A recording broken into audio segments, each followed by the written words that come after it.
नहीं होता है जी। विषय थोड़ा मैं व्याख्या दे रही हूँ आपको। कोई भी प्रोजेक्ट हो, बजट के प्रावधान करते हैं और तुरंत उस टोटल अमाउंट को उसी जगह में भेजने में कोई अब्जॉर्प्शन नहीं होता। आप भी घर बनाते हैं, जरूर घर बनाने के लिए बैंक से लोन लेते हैं, जरूर। वो पूरे के पूरे लोन फर्स्ट डे ही आपके अकाउंट में आ जाता है क्या? आप फाउंडेशन रखने के समय कितना आता है उतना देते हो आप, फिर फर्स्ट फ्लोर करने के लिए कितना जाता है उतना लेते हो। So total cost of the house मान लीजिए 50 लाख। 50 लाख का लोन एक ही समय आप बैंक से लेने में आपको नुकसान है भाई, ठीक है? वही है प्रिंसिपल। नहीं, आप इसमें 1 मिनट रहिए, उनका जवाब दे देती हूँ, उसके बाद मैं आपके पास आती हूँ। नहीं sorry, hold on, I have not finished his answer. I have not finished his answer. Will you wait, please? Will you wait, please? So अगर आप नहीं मैं ऐसे बनाया नहीं, 50 लाख पूरे बैंक से एक ही दिन ले लिया और रख लिया, वो आपके पद्धति हो सकता है। गवर्नमेंट में कभी भी टोटल अमाउंट डे 1 नहीं देते, धीरे धीरे आपके एब्जॉर्प्शन के अनुसार यूटिलाइजेशन सर्टिफिकेट आने के बाद हर हिस्सा देते जाते हैं। आप पूछिए। हाँ,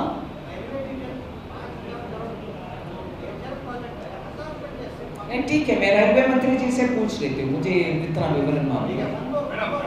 हाँ जी, हाँ, सुनाई नहीं दे रहा, कैमरा से पीछे हटकर इस पर आई, इस तरफ आई।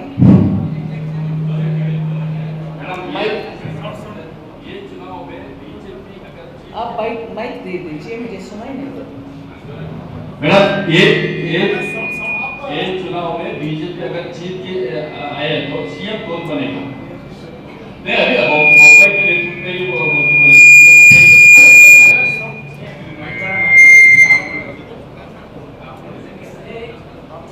अभी कैंडिडेट हमारा सिटिंग सीएम भी कंटेस्ट कर रहे हैं, वो भी है, और वैसे भी प्रोसेस है, जीते हुए एमएलएस वो तय करेंगे। अगर अभी सिटिंग एमएलए चीफ मिनिस्टर है, वो रनिंग चीफ मिनिस्टर है, और चुनाव से पहले पार्टी के सब नेतागण उसके बारे में बात कर दिया कि इज आवर सीएम। सो इस प्रश्न अभी क्यों आप पूछ रहे हो? ठीक है, नहीं ओनली दो two of you. I'll come back here, there are others who have not asked. आप ही के कोलीग लोग हैं, उनसे भी पूछ लेते हैं। वापस आती हूँ आपके पास, आराम से बैठिए, मैं भाग नहीं रही हूँ उधर से, आराम से बैठिए, आप पूछिए।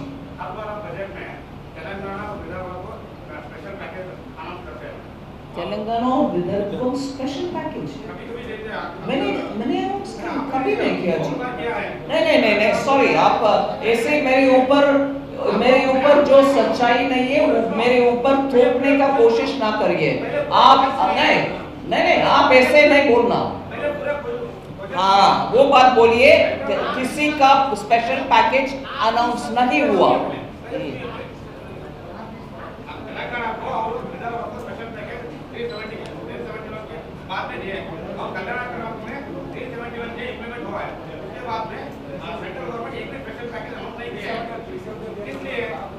मैं आंसर दे सकती हूँ भी, कोई स्पेशल पैकेज कहीं भी नहीं किया मैंने, इसीलिए आप पहले उस प्रश्न में वो बात समझना चाहिए कि आपने बोल दिया मगर उसके जवाब में दे, कोई स्पेशल पैकेज मैंने नहीं दिया।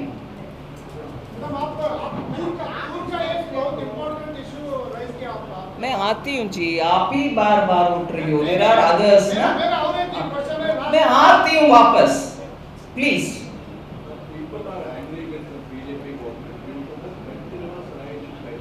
I can't hear you. Continuous rise in prices. Huh?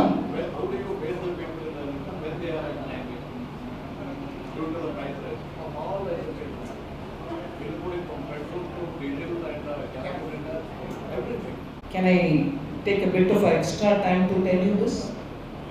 On prices, you asked me the question in English, I'm answering in English. On prices. Since November 21, Prime Minister has himself instructed us to reduce the excise duty on fuel. As a result, before Deepavali, one announcement was made. Then, sometime in June 22, again, we reduced the excise duty further, one of the duties. And as a result, the price of fuel came down somewhat. But when we are talking about fuel or natural gas, we need to understand one thing. These are products which are imported. And particularly after COVID, and particularly even more after the war in Russia and Ukraine, the prices have been going up.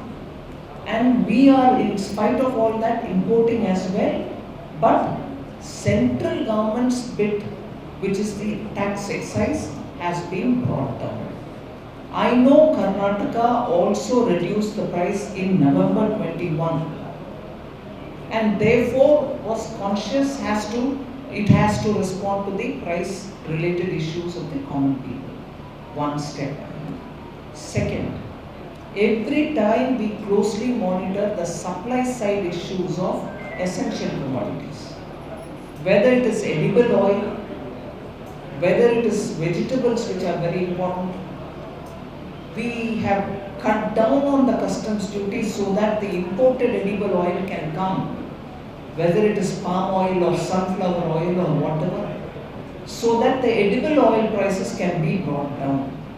So there are a group of us ministers who sit and look at essential commodities and prices, and therefore continuously monitor, release more stocks, and when there was a likelihood of increase in market price of rice, from the buffer stock, we have released rice also into the market. So efforts are continuously being made by the central government to make sure the prices are brought up. That is why CPI index, I have to use some index, so I'm saying, CPI index has come down from 6 to 5.8 and 5.7 and so on. It went up even higher than 6, but we made sure that it was brought down. So seasonal supply side problems add to inflation, which we have to continuously monitor and continuously make efforts to bring down the price.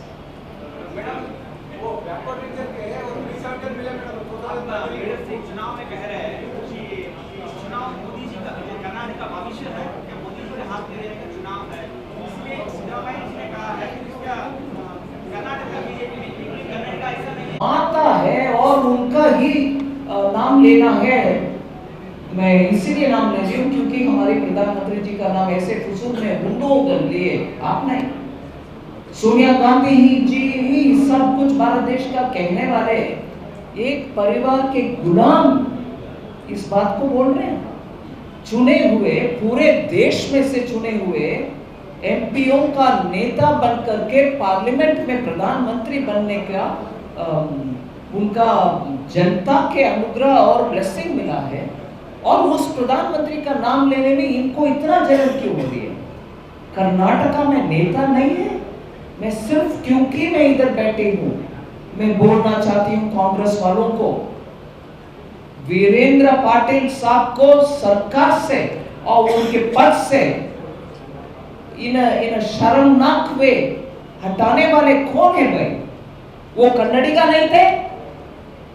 उनको हटाने के समय कन्नडिगा को हटाने ये ध्यान नहीं था कांग्रेस को?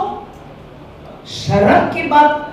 और वो आज प्रधानमंत्री जी का नाम लेने में उनको लग रहा कि कर्नाटका में कोई नेता नहीं है, जबकि आप ही इतना बड़ा सा पाप किए कि वीरेंद्र पाटिल साहब को हटाया। ऐसे कांग्रेस मुंह खोल करके इन विषयों में बात करना नहीं चाहिए। एक मिनट आ रही हूँ जी आपके पास। कोई और बचा है तो पूछने का? नहीं, आप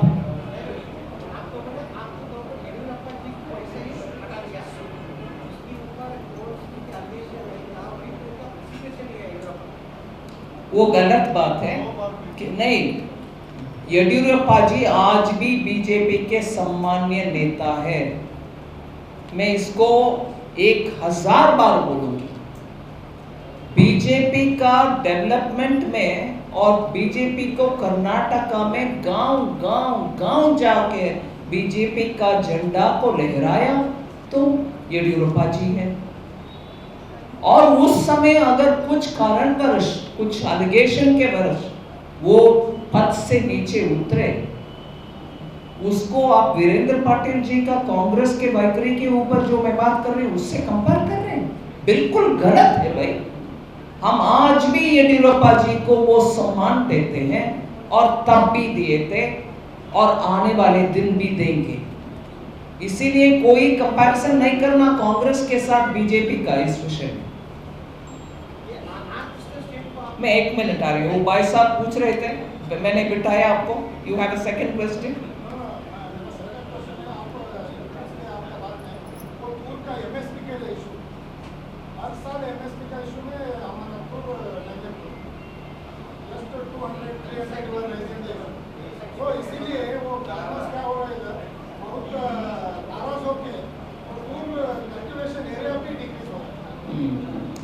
मैं एरिया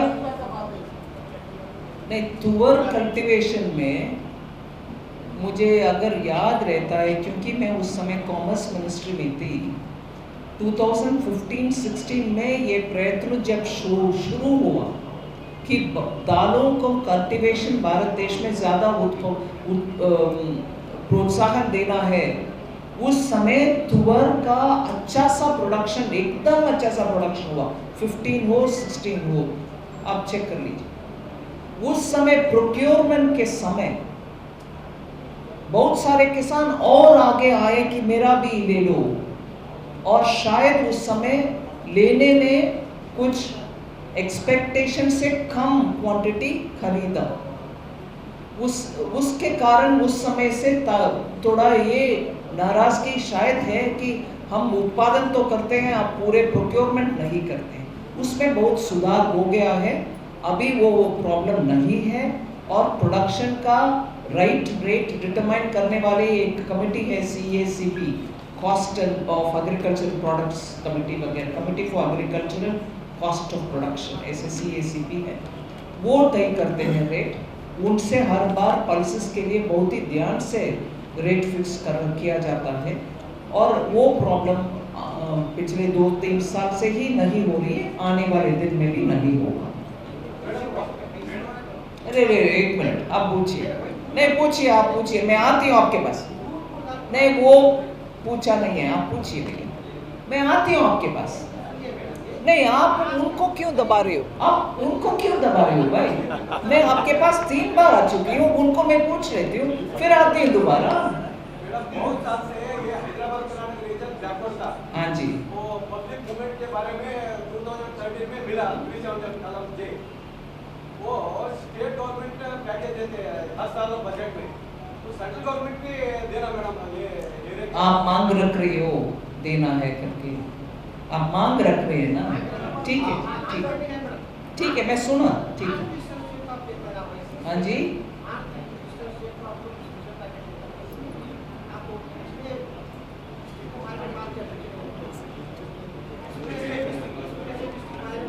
हाँ जी,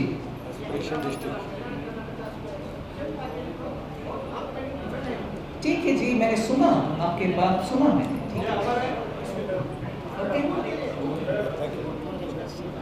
हाँ, अभी बोला था आपने 2047 में इंडिया को डेवलप्ड कंट्री बना है। अभी इंडिया फास्ट ग्रोइंग कंट्री है। ह्यूमन डेवलपमेंट इंडेक्स में इंडिया 102 पोजीशन में है। आप सिर्फ GDP की बात करते हैं, कोई ह्यूमन डेवलपमेंट में कोई भी बात नहीं करते हैं। अगर इंडिया का 8% पॉपुलेशन है, वो 70% वेल्थ होल्डर है, अगर 77% होल्डर्स है वेल्थ होल्डर्स का। अगर GDP ज़्यादा बन गए तो डेवलप कॉमन मैन को क्या फायदा होता है? सिर्फ GDP का बात करता है, ह्यूमन डेवलपमेंट का क्वेश्चन कहाँ है? GDP के कैसे बनते हैं जी? GDP कैसे बनता है? नहीं, एक मिनट, मैं समझ गया ना आपके। थोड़ा क्षमा कीजिए, पूरे क्वेश्चन सुनने के बाद मैं धीरे धीरे एक एक अंश में आती हूँ। हर एक अंश में आने में आप तुरंत मुझे रोकने में मेरा फ्लो भी अफेक्ट हो जाता है। अब क्या जीडीपी मतलब पूरे देश में से छोटा छोटा छोटा छोटा जो भारत के शक्ति इकोनॉमी में दिखाई देता है उसका टोटल करके आंकड़ा है। इसमें सिर्फ बड़े के हाथ में जीडीपी नहीं रहता।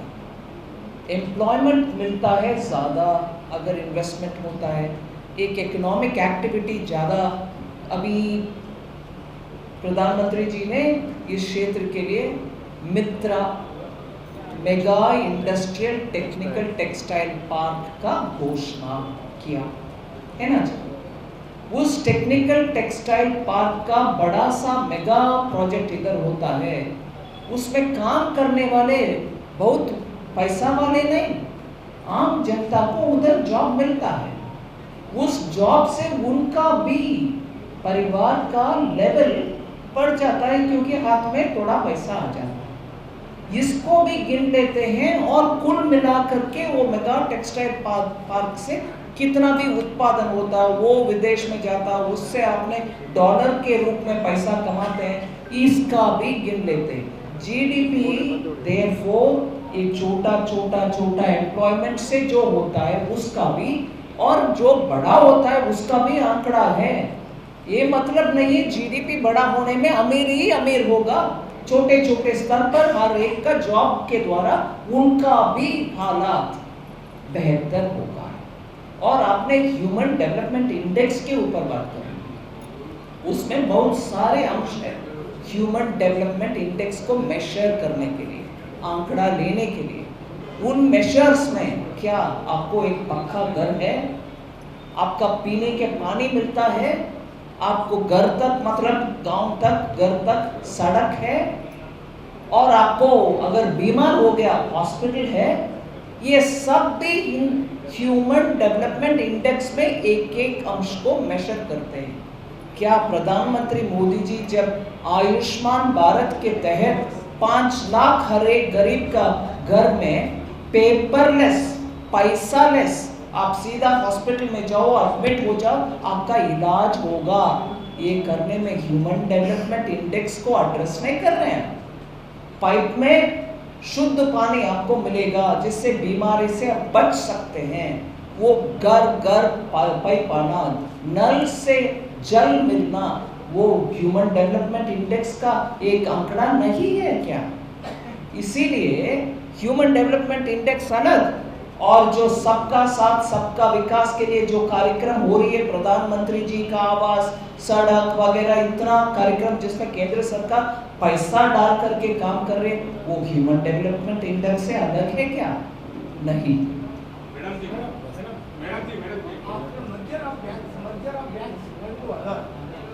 especially, and the customers are suffering, especially in SBI, because